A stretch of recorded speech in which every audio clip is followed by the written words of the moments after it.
pay attention to the stories that you're telling yourself. A lot of times we tell ourselves stories, and if we took a step back to analyze the truth behind the story, we would realize that the story that we are telling ourselves is just us being our own worst critics, and that there isn't actually truth behind, especially the negative stories, I should say, that we tell ourselves. And really focus on being intentional about what you're pouring into yourself as well, because when we think about the information that we receive, there's a lot of noise, and it's so important to surround yourself around positive people, and people that see you for who you are, love you for who you are. The information that you're receiving, making sure that it fills your cup and it really helps elevate you and energize you versus drain you. Welcome to the Art of Rebounding. I'm your host, Harold Lefty Williams, former professional athlete, motivator, and believer in second chances. Each week, we will bring to you stories, either myself or wonderful guests like we have today, to help you strategize, bounce back, and help you make your way to your purpose. All right? Today's guest is Erica Rivera. I'm super duper excited for this guest. She is a coach strategist. She is able to break this down for you, help you breathe, help you woosah, and reclaim your moment. Welcome to the show, Erica. Thank How are you doing? I appreciate you having me. Thank you so much for being on. Honored. Appreciate it. I'm like, I've watched you back in the day, and I'm like honored to be sitting here full Appreciate circle you. moment. Appreciate So you. thank you. Appreciate you. Listen, the Art of Rebounding, as you know, is all about persistence. It's about purpose. It's about perseverance. Take us back behind the mountain. Yeah. Because you're a successful strategist, coach. Let's go behind that. Where are the humble beginnings where you had to block out all of the noise and say, I got a decision to make and I choose purpose? Yeah, that layers. But the moment that stands out kind of at the forefront of my mind, growing up, I was raised by a single mom, pretty much. My dad wasn't around. My mom had mental health issues. And so I didn't really have an example of what it looked like to be around people that were reaching, that were thriving. And I just grew up in really survival mode is what it was. I got to the point where I ended up getting pregnant at the age of 16. So I was a teen mom. I had to drop out of school and get my GED because I had to go to work is really what ended up happening. And I remember there was a period after my son was born. He was about maybe a month and a half at that point. And I was told by somebody at the grocery store, I was standing in line with my son, and this lady just asked me, she was like, is this your son? Is this your child? And I said, yes. And she said, what a shame. What? What a shame. This is, yes. She said, what a shame. And I was like, I don't understand. What do you mean, what a shame? And she's like, you just threw your whole life away. She's like, how old are you? I'm like, 17, because at that time I was, just had turned 17. Right.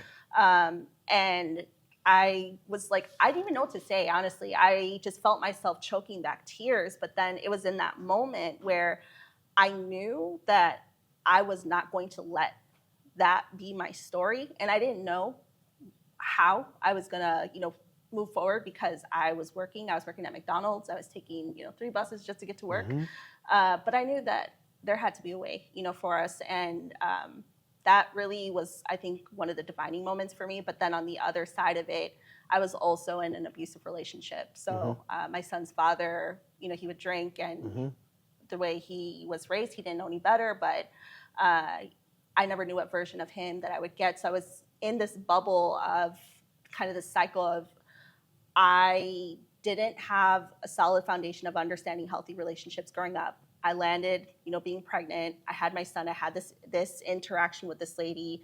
I was in this abusive relationship, and I knew that I had to figure out how to get out of it. But at the time, I just didn't know until, I guess that's where maybe the persistence and just continuing. I kept putting one foot in front of the other and fighting tooth and nail to the point where I ended up getting my driver's license at the age of 20 because I wasn't even allowed to get a driver's license. I finally left the relationship because there was one point where he had hurt me so bad that my son actually threw his body over me Oh, wow. and said, Daddy, stop hurting my mommy. And that was the end of that relationship. And I got a restraining order and started building my life from there. But definitely was, at that time, if you would have told me this is where I would be today, sitting with you having this conversation, absolutely not. I would not have believed it. You know, I'm so sorry that you went through that. I'm not going to say that I'm sorry that it happened to you. Yeah. I'm sorry that you went through it. And if you notice, if the listeners can't see what I just did, but the viewers can. Yeah. My hand did what? It moved, right? Yep. You didn't stay still. Yep. You got through it. And I noticed there's a tattoo on your arm that says faith. Faith. Mm-hmm. So you were chosen and you were called by God to be able to, for whatever reason, handle what it was that you've gone through. And now you're on a platform and you have a platform to help someone else get through where they are. Yeah. Because the problem isn't that it happened. The problem is that the problem becomes a problem when you remain there and don't get through it, right? We don't get tests without testimony. We don't get to speak into someone's life unless we are qualified. Yeah. Right? And you're qualified to talk about what you're talking about. And this resonates with me because I watched my mom be in a physical abusive relationship from my father. My father was an alcoholic and he was addicted to heroin for many, many years. And I watched the unstable home. I watched my dad in and out of the home, right? I watched my dad be married to my mom and then go be married to another lady while still married to my mom, right? Yeah. So this resonates with me. Usually at this point in the podcast, I don't pivot to where I am, but I'm gonna pivot there because I feel like there's a need for that. First of all, if you are watching this or listening to this, take 1 second, if you can, to share this with someone, right? Share this with someone who you think needs to hear this special episode of today. This is one of those things where we need to get going. So now back to what we're talking about. Yeah. This is your camera right here. Okay. There's someone who they're dealing with what you have been through. They're dealing with what my mom have been through. Yeah. They're dealing with the PTSD and the trauma that what your son and what me and my brothers and sisters have endured. Talk to him because the excuse is going to be made is that I love him. He loves me. If I can only get him help, if I can this, it's going to be all right. They're afraid to start over. They're afraid, what if I don't find nobody else? Yeah. Right? Yeah. What do you say to that hurting woman who is experiencing what you have experienced? Yeah, this is something, what would I say? What do I say to you who's watching this? I would say you are going to survive and you are going to make it. And it may not feel like it right now. And I know the fear all too well. And I know that this might feel like the only way. But if I would have been able to talk to the version of myself back then and really from the person who I am today, I would tell her that you always have a choice. And once you decide and you commit and you put one foot in front of the other, you will see just how much you will be able to achieve. You will see how much you're capable of. You will learn to love yourself because you deserve to be loved and you deserve for people to see you for the amazing human that you are. And that's exactly what whoever's watching this, I want you to know you're amazing, you're loved. I love you, I don't know you, but I love you and I see you. And that's what I would say. And I think it's important. See, that's a powerful word that you said. You said, I see you. So many people do not feel seen or heard. And it comes down to a platform like this, people like you, to be able to say, look, hey, there is a way out. Yeah. I do see you. I see you. You know, you're not crazy. What you have endured and what you're dealing with, you don't have to stay there. Yeah. You just need strength. Just need strength. Yeah. So again, I needed to just park there really quickly to take the time to speak into that, because I am not a fan of domestic violence at all. Trauma is real, no matter what level it is. And what I've learned is that hurt people.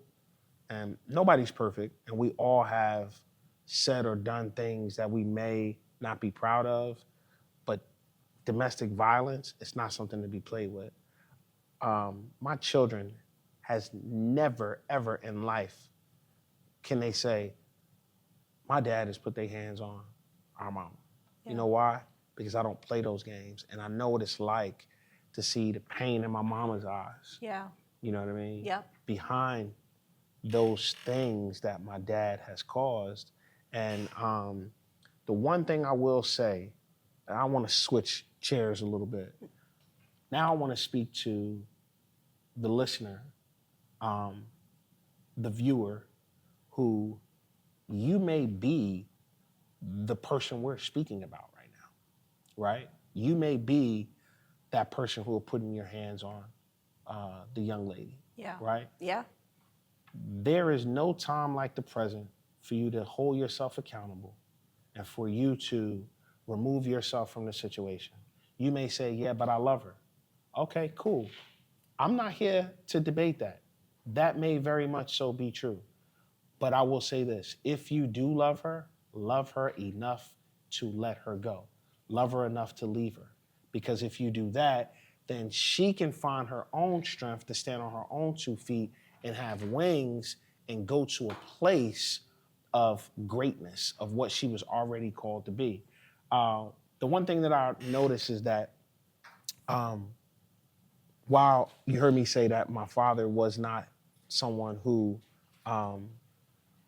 was a great father, 7 years leading up to him passing, I had the opportunity to watch him be a phenomenal grandfather. What that gave to me, and I've spoke about this on the podcast before, what this gave to me was hope of what it could have been for me. Yeah. Like, oh, okay, I can let that one go. I can just, whatever. I can just wash it away, that type of thing. Not throw it under the rug, because you still have to deal with that trauma. And those people who are going through that type of trauma should seek help, should seek counseling, should not be afraid to reach out and say, you know what, I'm struggling in this area of my life, because that's not a topic that should be played with at all. Right. All right. So let's switch gears a little bit. Yeah. Coaching strategist. How'd you know that was your calling? I think it's always been. I have always naturally people gravitate to me and ask me things they want to know. I've always heard that people feel like I'm a safe space. And so I didn't know how I was going to coach people. That was not clear, especially as I'm trying to figure out my own life and, stumbling through that. But ultimately, I landed in recruiting. And so I was hiring people, and that really filled my cup, being able to help people land jobs. But then it became so much more, because I realized that it's not just helping people land jobs, it's helping give people confidence, helping them to see that the experience, the skills that they have, so important and valuable. And so that for me then became the point where it clicked, because I would spend so much time talking to people and preparing them to have these interviews, and they would confide in me. And at a certain point, I was like, you know what? I want to help people just navigate their careers. I want to help people see what is possible. And part of that stemmed from just my own journey, where I didn't know, I climbed my way kind of through into the restaurant industry. And then I got to a point where I'm like, well, I don't know what's next. I can't keep doing this. And then I finally broke into tech, but I didn't know how at the time, as I was going through that, where could I take my skills? I didn't know. Right. I was the person that worked in restaurants. That's how I viewed myself.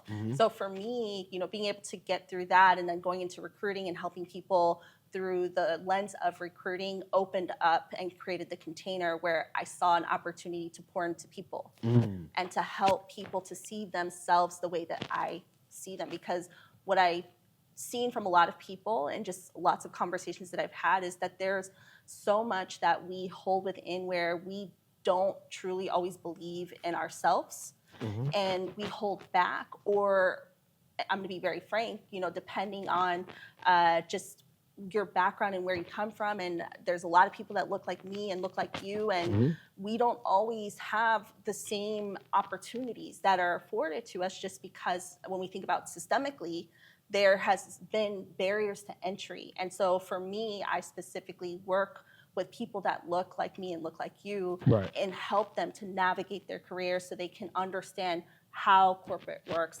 how to get into their next opportunity, how to break out if they decide they want to go out and do their own thing, to help them see what is possible. But that all stemmed from the lens of being in the recruiting space, and then it just kind of domino effect from there. And then today it's what I do.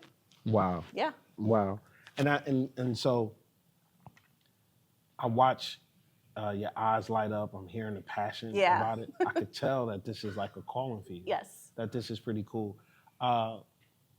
What would you say to someone who wants to get into this type of field? They might say, I think that's it. That's what I want to do. Yeah. What would you say to that person? What advice would you give? What direction would you point them in to get started in a career field like yours? Yeah, I would say get out of your own head, honestly, because I believe that there's a lot of people that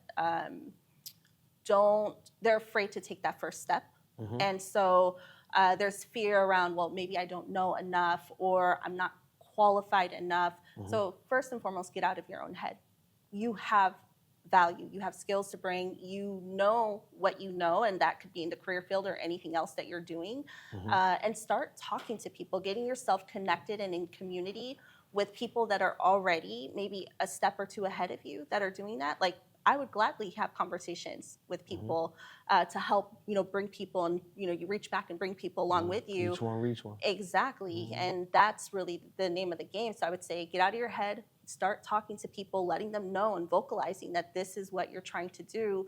Find people who are already a few steps ahead of you, and then just go. At a certain point, you just have to make the jump. And it's not going to be perfect at first, and you could be transparent with people and say, hey, I'm just starting out, but I'm going to come from a lens of what I do know, and and then you build from there. And I will say that the one thing that drove me was thinking about me at the age of 90 on my deathbed. Do I want to look back and regret the fact that I did not do That's good. this? That's and good. So that would be the other thing I would say is, That's good. think about yourself when it's your time, whatever your belief system. I believe, my belief is in God, but whatever your belief system, and when your time comes, no regrets. do you want to have that regret, or to your point, no regrets? No regrets. So. No regrets. We do here your top 5. So, or I like to call it, the Avengers, or your Navy SEALs, people who don't know how to lose, who don't know how to let you down, like your top 5. Who are the top 5 people in your life who has literally changed your world into the who I am seeing in front of me today? Yeah. First and foremost would be my son, who's actually sitting right over there. And, I always call him my A1 from the day one. And I very much believe I wouldn't be where I am today without, him, because I fought for him. My mom, my mom, for as much as, she had her own, issues, but she always, always, always wanted to make sure that we had and provide. So my mom was a big one. The resilience, I think I learned that from her. I would say my husband as well. My husband is my biggest cheerleader, my biggest fan, and is the one that continues to push me on the days where I am like, I can't do this anymore. We're done. And he's like, no, we're not. You're gonna get up and we keep moving. So he's definitely on the list. And then My two daughters as well. So my son, he's the oldest, he's 20, but my daughters are 8 and then almost 10. Nice. And I want them to see, just being a woman of color, right? And I just want to be able to continue to show them that you can do anything. And so they are the ones that make me want to continue to pushing forward. And there's a lot of people in community that I've built, that I've learned from, but in terms of who drives me and who gets me up each day and why what's the I drive? keep doing That's important. And Yeah. listen, I mean, that's a great lineup, because anytime you have a day where you want to give up, anytime you have a day where you feel like you can't do one more rep, you can't do one more set, Yep. you who better to think, have your mind on than them. Exactly. So I think that's great. Last words. Is there anything that you want the listeners and viewers to know? I have to say. I know we got time. So Yeah. I would just say that probably the biggest thing is pay attention to the stories that you're telling yourself. A lot of times we tell ourselves stories, and if we took a step back to analyze the truth behind the story, we would realize that the story that we are telling ourselves is just us being our own worst critics, and that there isn't actually truth behind, especially the negative stories, I should say, that we tell ourselves. And really focus on being intentional about what you're pouring into yourself as well, because when we think about the information that we receive, there's a lot of noise, and it's so important to surround yourself around positive people, and people that see you for who you are, love you for who you are. The information that you're receiving, making sure that it fills your cup and it really helps elevate you and energize you versus drain you. So just being intentional about that type of stuff, I think, is really what I would just share with people right now. That's good. Thank you so much for being on the show today. I really, really, really appreciate you. Listen, if you're allowing people to pour into you, just make sure that they're not pouring from an empty jug.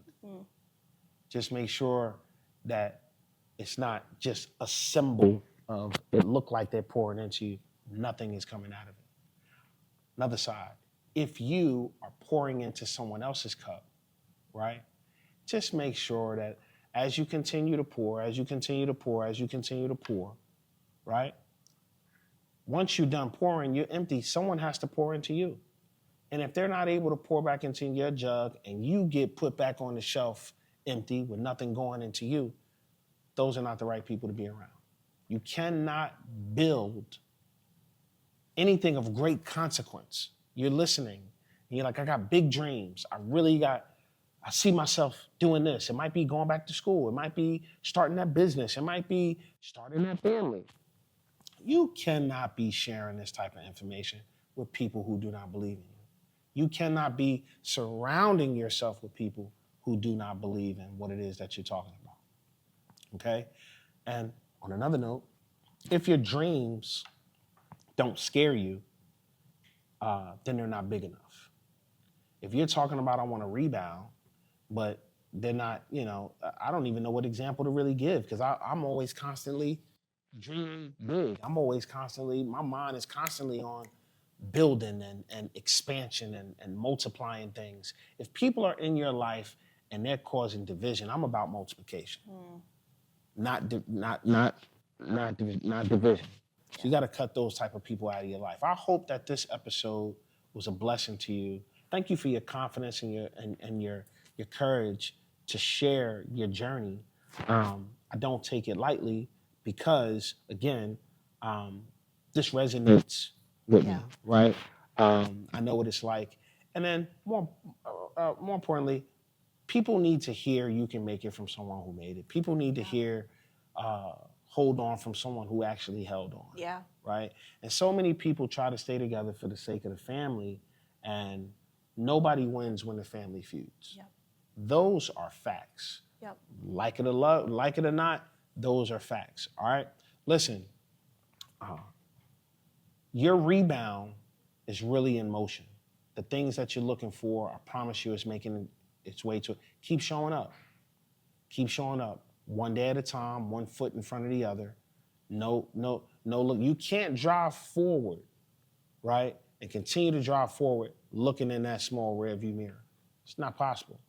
At some point, you're headed for a collision. And that's not what you want to see happen if you believe that this is your moment, this is your time to bounce back, okay?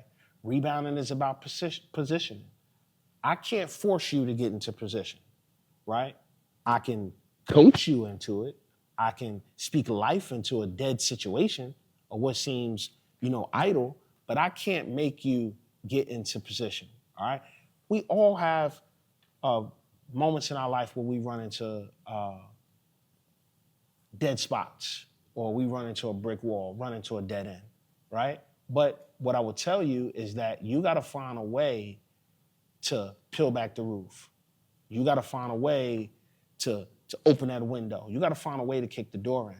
And one of the ways that you do that is by getting in position, okay? It's by by being persistent, right, on what it is that you desire to see happen in your life. It's super duper, duper, duper, duper, duper, duper important.